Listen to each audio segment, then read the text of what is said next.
Always important, particularly for me as a kind of cell biologist slash physiologist. I want to go beyond the cell and then say, okay, but does the effect actually translate to a whole body effect? Because if it doesn't, then I would argue it becomes a little less important. However, the ethanol-induced insulin resistance that we see at the level of the cell in the three instances I just mentioned is indeed reflected at the level of the whole body. And I was able to find some very compelling evidence in humans using oral glucose tolerance tests. So there's a couple papers, Negoro et al. 2005 and Metz 1969. So that's an older one, but that one actually is the one I like the most, which I'll share in just a moment. But in both of these instances, they had healthy human subjects drink the glucose drink like normal, and then track their glucose and their insulin response to this oral glucose load. In the first paper, Negoro in 2005, these are healthy people. These are not alcoholics. They're not diabetics.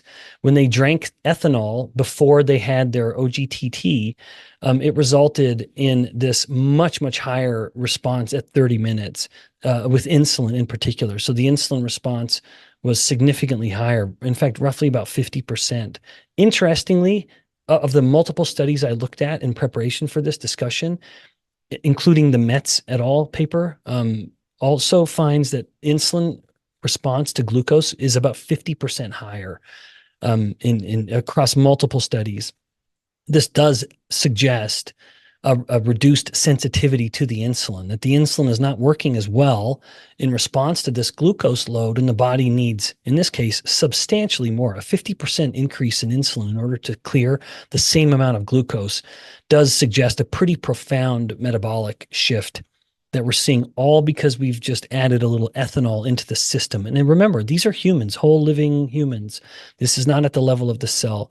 So both Negoro and Metz and others find that with any given amount of glucose, the body needs about 50% more insulin in order to get the same response. Now, some of you may be thinking that that you want to get a little more specific here, which I'm sympathetic to as a scientist, as a basic scientist or a cell biologist who studies the mechanisms of insulin resistance. I want to go all the way through this whole pathway from beginning to end. In every one of these instances, there are multiple papers finding that there is a common lipotoxic intermediate.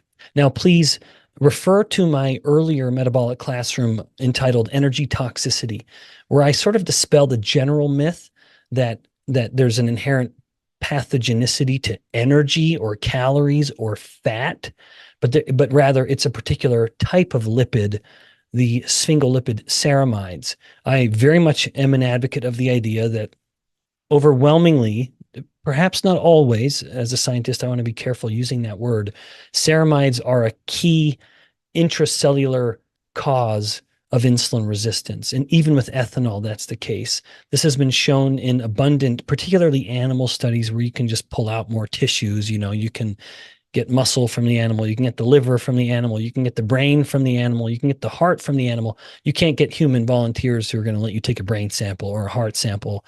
Even a liver sample will be difficult to get from a human.